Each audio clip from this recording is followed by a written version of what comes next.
Hi everyone, my name is Jade Calver. I own and operate Calver Immigration Consulting Inc. We're a full-service immigration firm located in Ontario, Canada. Today I'll be talking about the ICT Work Permit Program. So this is short for the Intra-Company Transferee Program. The ICT program was originally designed for large companies, so large multinationals, to transfer their employees between branches internationally. So if you think of the Googles or the IBMs or the Coca-Colas of the world, these permits were originally designed to help transfer, as I said, workers between companies' branches in the US and Canada. Since then, and due to globalization, businesses obviously have expanded and have multiple branches throughout the world. And as such, we see more and more smaller companies using the ICT Work Permit Program to transfer workers between branches. There are a few things that you need to keep in mind when using this program. The advantage, of course, to this program is that as an employer, you avoid the LMIA process. So that's the Labor Market Impact Assessment Program, where you need to advertise for the position, show that you couldn't find any Canadians. You advertise for 4 weeks, you have to apply online. It's a lengthy and 2 to 3, maybe sometimes 4-month process.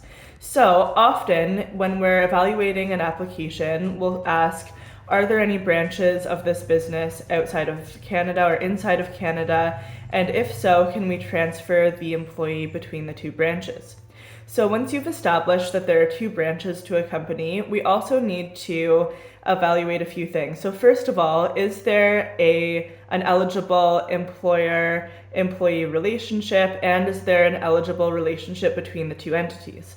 So first of all, employer-employee relationships. The employee needs to be coming to Canada as a senior manager, a functional manager, or a specialized knowledge worker. Specialized knowledge worker is someone who has at least 3 years of intricate knowledge of the product or service that's being offered. And the person needs to have been working in the foreign branch on payroll. This is very important, so not on contract, but on payroll for at least 1 year prior to the application being made. Further to that, so the second criteria that I mentioned is there a qualifying relationship between the 2 entities?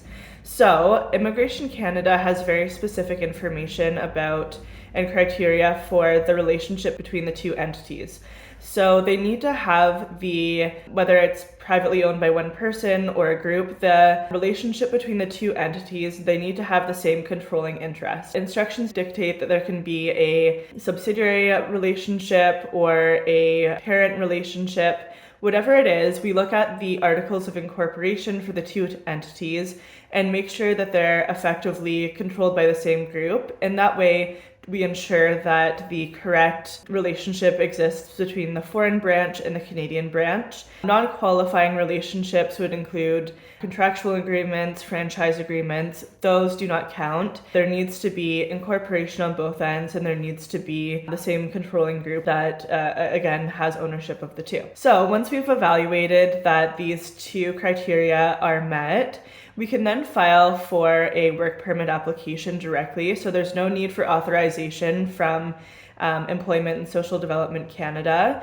Because you as a company and the worker qualify under the ICT program, we can actually submit right away for this ICT work permit. Generally, IRCC will approve this work permit for 1 year to start, and then it's renewable, usually up till 7 years. So we often will use this to get people to Canada a little bit more quickly, especially if there is an urgent need for them. It's a really great way to get someone here quickly. We can also use it in the instance of a startup. So if you have a foreign company and you're trying to come and do business in Canada, we can also use the ICT program to transfer you as a senior executive or functional manager to Canada. So in this case, it requires a little bit more work, but effectively, if you or a group manages and owns the foreign entity, we can actually set up an entity in Canada and make sure there's that qualifying relationship. And then we show that you as the business owner qualify as an employee because you've been working on payroll for the year in the business. And then we can transfer you between the foreign branch and the Canadian branch in order to set up the Canadian company. So, in sum, the ICT Work Permit Program is a really effective tool in Canadian immigration for circumventing the LMIA process, getting workers here for you faster, or in the case of a business applicant, helping you to get a work permit to set up your business in Canada. If you have any questions regarding the Intra-Company Transferee Work Permit Program, please get in touch with us. We're online at calverimmigrationservices.com.